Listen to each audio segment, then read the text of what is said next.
안녕하세요. 사랑하는 성도 여러분들, 주님의 이름으로 여러분들을 문안합니다. 오늘은 고린도 후서 6장 11절부터 마지막 18절까지 말씀에 대해 함께 생각해 보도록 하겠습니다. 오늘 설교의 제목을 한마디로 정리해 본다면 마음의 지평을 넓혀라, 이런 제목이 될 것 같은데요. 오늘 말씀을 보면 11절에서 바울이 고린도 교회 성도들에게 다음과 같이 권면을 합니다. 고린도 교회 성도들이여, 너희를 향하여 우리 입이 열리고 우리의 마음이 넓어졌으니 우리의 마음이 너희를 향하여 넓어졌다, 이렇게 얘기를 하는데요. 반면 고린도 교회 성도들은 바울과 그의 동역자들을 향해서 어떤 마음을 가지고 있었느냐? 너희가 우리 안에서 좁아진 것이 아니요 오직 너희 심정에서 좁아진 것이다, 이렇게 표현을 하고 있는 것이죠. 그러니까 우리가 고린도 교회를 생각할 때 너희에 대해 관심을 우리가 기울이지 않거나 그런 것이 아니다. 오히려 하나님 안에서 넓은 관심을 가지고 있고 끊임없이 권면을 하고 너희를 위해 기도하고 있다, 이렇게 얘기를 하는 거예요. 근데 만약 너희들이 그렇게 느껴졌다면 그것은 바울과 바울의 동역자들의 문제가 아니라 그런 마음을 가지고 있는, 그렇게 느끼고 있는 고린도 교회 성도들의 문제다, 이렇게 얘기를 하는 것처럼 보이죠.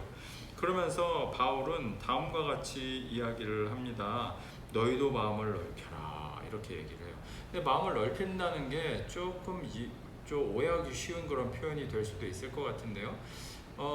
예수 안에서 마음을 넓힌다는 것은 굉장히 포용적이고, 또 많은 사람들, 다양한 사람들, 이런 사람들을 하나의 관점으로, 고린도 교회가 그랬잖아요. 지금까지 우리가 쭉 나누은 얘기를 보면 파가 여러 개고 인종이 여러 개고 은사가 너무 많고 그래서 다 나누어져 있었는데, 그 모든 것들을 좁은 마음으로 파악을 해서 서로 나누고 다투지 말고 넓은 마음으로 마음의 관점과 지평을 넓혀서 그 모든 것들을 포용해라, 이렇게 이야기를 하고 있는 것이죠. 그런데 하나님 안에서 이렇게 지평이 넓어진다는 것은 그렇다고 해서 세상과 어떤 타협을 하라는 의미는 아닐 겁니다. 이 말을 잘못 이해를 해서 그래, 우리 지평을 넓혀야 되니까 세상으로도 좀 더 허용적으로, 수용적으로 우리가 그렇게 나가야 하지 않겠느냐라고 착각하거나 오해될 수도 있는데요. 바울은 다음과 같이 얘기를 합니다. 너희의 마음을 넓혀야 되는데, 그런데 14절, 너희는 믿지 않는 자와 멍에를 함께 매지 말라. 의와 불법이 어찌 함께하며 빛과 어두움이 어찌 사귀겠느냐, 이렇게 경고를 하고 있다는 것이죠. 어떤 이유가 되었든지 멍에를 같이 매다라는 거는, 이제 일을 할 때 소가 두 마리 소에다가 멍에를 맨다고 한번 해봅시다. 각각 맬 수 있겠습니까? 같이 메어져 있으니까 같은 방향을 보고 가게 되어 있잖아요. 서로 성향이 다르고 세상과 교회라는 것은 하나가 될 수 없는데, 어떤 자신의 유익을 위해서 같은 멍에를 매게 되면 어떻게 된다? 세상이 가는 대로 끌려갈 수밖에 없다는 거죠. 같은 멍에를 맬 수가 없다. 그래서 여기 심지어 뭐라고까지 말씀을 하느냐 하면, 그리스도와 벨리알이 어찌 조화되며 믿는 자와 믿지 않는 자가 어찌 상관을 할 수 있겠느냐. 이거는 믿지 않는 사람들하고 말도 하지 말아라, 인사도 하지 말아라, 상종도 하지 말아라, 이런 게 아니라 삶의 기준과 마음을 넓힌다는 관점에서 볼 때 세상의 기준이 여러분들의 마음을 장악해서 오히려 침탈을 당하고 하나님 나라가 계속 후퇴되는 그런 경향성으로 여러분들이 나가지 말고 여러분들의 마음의 범위를 넓혀야 되는데, 이게 세상이 우리를 침해하는 방향이 아니라 여러분들의 영향이 세상을 향해서 확대되는 방향으로 나가야 된다, 이런 식으로 지금 얘기를 하고 있는 거예요. 되게 미묘한 차이인데요.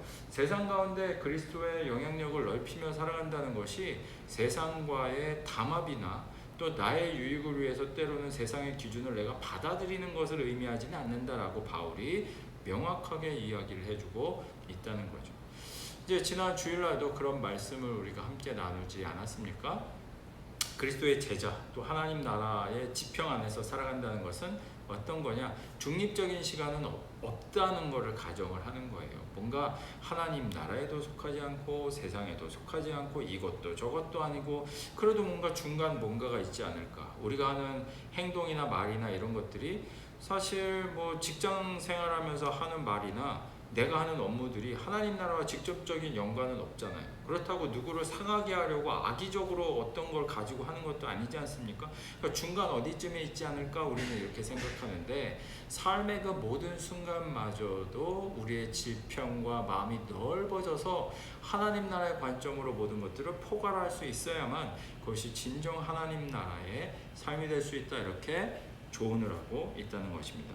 부디 바라기는 하나님 나라의 통치와 하나님과 함께 동행하는 시간이 우리의 삶의 시간에서 조금씩 늘어나서 우리의 모든 시간이 1분 1초도 제외되지 않고 삶의 전 시간이, 전 영역이 우리의 삶의 모든 생각과 행동과 태도가 하나님 나라와 연결되는 일이 저와 여러분들 가운데 가득하시기를 주님의 이름으로 축원드립니다.